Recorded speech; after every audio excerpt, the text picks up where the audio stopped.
ఇప్పుడు మనం 2024వ సంవత్సరం ఆంధ్రప్రదేశ్ రాష్ట్రంలో గాజువాక ప్రాంతంలో జరగబోయే ఎలక్షన్లో కూటమి తరపు నుంచి పల్లా శ్రీనివాసరావు గారి జ్యోతిష్య బలం ఎలా ఉందో, అలాగే మాత్రం గుడివాడ అమర్నాథ్ గారి జ్యోతిష్య బలం ఎలా ఉందో వైకాపా తరపు నుంచి వారిద్దరు జ్యోతిష్య బలంలో వారి అభిమానుల కోరిక మూలంగా, కూటమి అభిమానుల కోరిక మూలంగా, అలాగే వైకాపా తరపు అభిమానుల కోరిక మూలంగా, పల్లా శ్రీనివాసరావు గారి కార్యకర్తల కోరిక మూలంగా, అలాగే గుడివాడ అమర్నాథ్ కార్యకర్తల అభిమానుల కోరిక మూలంగా ఎవరు గెలుస్తారో ఎవరు ఓడతారో మన జానకిరామ్ని అడిగి చూద్దామండి. చూడు గాజువాక ప్రాంతం నుంచి ఎలా ఉంది పల్లా శ్రీనివాసరావు గారి జ్యోతిష్య బలం, గుడివాడ అమర్నాథ్ గారి జ్యోతిష్య బలం చూడు.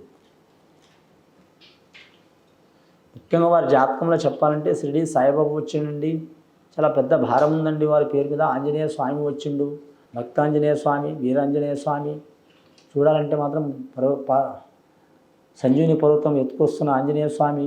ముఖ్యంగా వీరిద్దరు జాతకంలో చూడాలంటే మాత్రం కూటమి తరపు నుంచి పల్లా శ్రీనివాసరావు గెలిచే అవకాశం చాలా వరకు ఉన్నదండి. గుడివాడ అమర్నాథ్ గారి జ్యోతిష బలం త్రుటిలో అపజయం పాలయ్యే అవకాశం ఉందండి.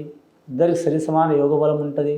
కానీ మాత్రం లాస్ట్ ఘడియలో మాత్రం కొన్ని కారణాల వలన మాత్రం ముఖ్యంగా అమర్నాథ్ గారు మాత్రం వైసీపీ పార్టీ తరపు నుంచి మాత్రం ఓడిపోయే అవకాశం ఉంటుందండి. కానీ మాత్రం కూటమి పార్టీ తరపు నుంచి మాత్రం పల్లా శ్రీనివాసరావు గెలిచే అవకాశం ఉందండి.